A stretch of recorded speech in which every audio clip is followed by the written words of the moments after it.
যথাযোগ্য মর্যাদায় উদযাপিত হল বিশ্ব রক্তদাতা দিবস ২০২৬। বৃহস্পতিবার রাজধানীর মালিবাগে বাংলাদেশ থ্যালাসেমিয়া ফাউন্ডেশন হাসপাতালের উদ্যোগে আলোচনা সভা, স্বেচ্ছা রক্তদাতাদের সম্মাননা ও দিনব্যাপী রক্তদান কর্মসূচি অনুষ্ঠিত হয়েছে।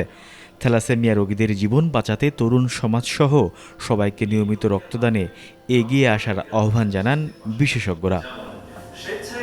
একটি লাল গোলাপের মতোই সুন্দর ও পবিত্র এক ফোঁটা তাজা রক্ত, যা বাঁচিয়ে দিতে পারে থ্যালাসেমিয়া আক্রান্ত কোনো নিষ্পাপ শিশুর প্রাণ। এমন মানবিক তাগিদ থেকেই বিশ্ব রক্তদাতা দিবস ২০২৬ উপলক্ষে রাজধানীর মালিবাগে বাংলাদেশ থ্যালাসেমিয়া ফাউন্ডেশন হাসপাতালে বসেছিল রক্তদাতাদের মিলন মেলা। সকাল থেকে দিনব্যাপী চলে স্বেচ্ছা রক্তদান কর্মসূচি, যেখানে তরুণ স্বেচ্ছাসেবী থেকে শুরু করে ফাউন্ডেশনের কর্মীরাও অংশ নেন পরম মমতায়। একজন স্বেচ্ছা রক্তদাতা হিসেবে আমি বিশ্বাস করি রক্তদান শুধু একটি দান নয়, এটি মানবতার প্রতি আমাদের দায়িত্ব এবং সমাজে মানবতার বন্ধনকে আরো শক্তিশালী করে। রক্তদানের এই উৎসবের পাশাপাশি আয়োজিত হয় এক বিশেষ গোলটেবিল আলোচনা সভা।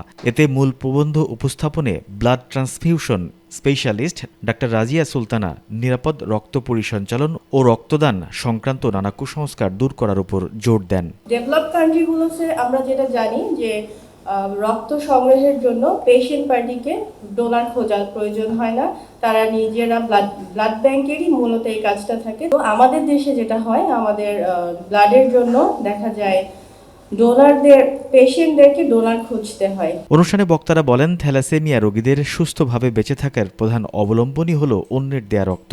আমরা চাই যারা ব্লাড দিচ্ছে তারা সামনাসামনি গিয়ে দেখুক যে কাদের জন্য দিচ্ছে। And trust me, দেওয়ার পরে the feedback was really great. সভায় বিভিন্ন হাসপাতাল ও প্রতিষ্ঠান থেকে আগত চিকিৎসক এবং ব্লাড ট্রান্সফিউশন সোসাইটির অতিথিরা রক্তের সঠিক ও নিরাপদ ব্যবহার নিশ্চিত করার আহ্বান জানান। বিশ্ব স্বাস্থ্য সংস্থা ব্লাড ডোনেশন, ব্লাডকে প্রপার ইউজ করার জন্য প্রত্যেকটা সদস্য দেশের সাথে আলোচনা করে একটা রেজলিউশন তারা স্থাপন করেছে। এই রেজলিউশনের পরিপ্রেক্ষিতে কিন্তু প্রতি বছরে ওয়ার্ল্ড ব্লাড ডোনেশন বা ডোনার ডে পালিত হয়ে আসে। ফাউন্ডেশনের ভাইস চেয়ারম্যান অধ্যাপক ডাক্তার সৈয়দা মাসুমা রহমান তার বক্তব্যে তরুণ প্রজন্মকে এই মানবিক কার্যক্রমে আরও বেশি সম্পৃক্ত হওয়ার তাগিদ দেন।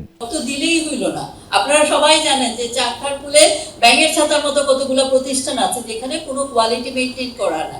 আমরা চাই যে আমাদের রোগীদেরকে আমরাই রক্ত দেই এবং আমরা যেন কোয়ালিটি মেনটেন করতে পারি, তাইলে যে ইন হাউস ব্লাড ডোনেশন হলে সেটা আরও বেটার হয়। সভাপতির বক্তব্যে বাংলাদেশ থ্যালাসেমিয়া ফাউন্ডেশনের চেয়ারম্যান অধ্যাপক ডাক্তার মঞ্জুর মোর্শেদ বলেন, সরকারের পাশাপাশি সামাজিক ও কর্পোরেট দায়বদ্ধতা থেকে সবাইকে এই রোগীদের পাশে দাঁড়াতে হবে।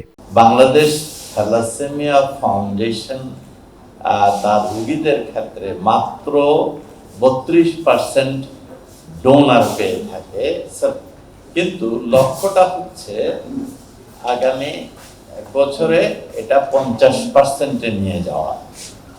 তো এই জায়গাটা আমরা একটু পরে হয়তো কথা উঠে আসবে, সেটা হলো এটা কি শুধু স্বপ্ন না এটা কোনো বাস্তব কর্মসূচি আমরা গ্রহণ করছি, যে কারণে যার দ্বারা আমরা এই জায়গাটায় পৌঁছতে পারবো।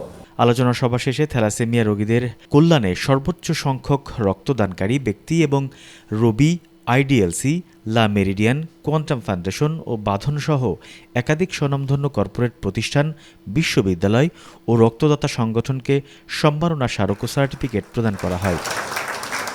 রক্তদাতার এক ফোঁটা ত্যাগ আর থ্যালাসেমিয়া আক্রান্ত বেঁচে থাকার আকুতি, এই দুয়ের মেলবন্ধনে বিশ্ব রক্তদাতা দিবসে থ্যালাসেমিয়া ফাউন্ডেশনের আয়োজন যেন পরিণত হয়েছিল এক মানবিক উৎসবে। শাহরিয়ার রাজ, মেডিকেল পোস্ট, ঢাকা।